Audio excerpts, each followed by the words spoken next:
एक बूढ़ी औरत की कहानी। एक बार की बात है, एक बहुत बूढ़ी औरत जंगल में घूम रही थी। वह बहुत ही कमज़ोर थी और उसे जंगल में सफ़र करने में बहुत ही मुश्किल हो रही थी। उसके पास ना तो कोई घर था, ना ही कोई लोग जिनसे वह मदद मांग सकती थी। एक दिन वह जंगल में घूमते हुए एक शेर से मिली। शेर बहुत ही खतरनाक दिखता था और उसकी आवाज़ से बूढ़ी औरत बहुत डर गई थी। लेकिन शेर ने उसे कुछ भी नुकसान पहुंचाने की कोशिश भी नहीं की, बल्कि शेर ने बूढ़ी औरत से दोस्ती करने का इरादा बनाया। उस दिन से बूढ़ी औरत और शेर एक साथ जंगल में अक्सर घूमने लगे। उसे शेर के साथ बिना किसी डर के दिन बिताना बहुत अच्छा लगने लगा।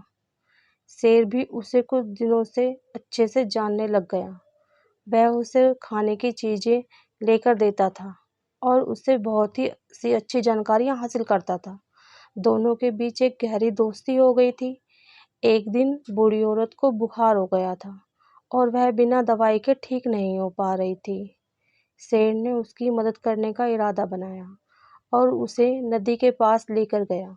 उसने बूढ़ी औरत को ठीक से समझाया कि उसे धीरे धीरे ठंडे पानी से नहाना चाहिए ताकि उसका बुखार कम हो जाए। बूढ़ी औरत ने उसकी सलाह मानी और धीरे धीरे ठंडे पानी से नहाने लगी। उसके बाद शेर उसके खाने के लिए एक मुर्गा लाया और उसे पकाने के लिए उसकी मदद की। बूढ़ी औरत ने शेर की मदद से मुर्गा बनाया और उसे खाया। उसका बुखार भी कम हो गया था। बूढ़ी औरत ने शेर को धन्यवाद कहा और उसका आशीर्वाद दिया। शेर ने भी उसके साथ अलविदा कहा, उसे जंगल के बाहर ले गया। उसके बाद से बूढ़ी औरत के लिए शेर उसका सच्चा दोस्त बन गया। इस कहानी से हमें यह सीख मिलती है कि हमें कभी भी किसी के बारे में भ्रमित नहीं होना चाहिए और हमेशा उनके सच्चाई को जानने की कोशिश करनी चाहिए।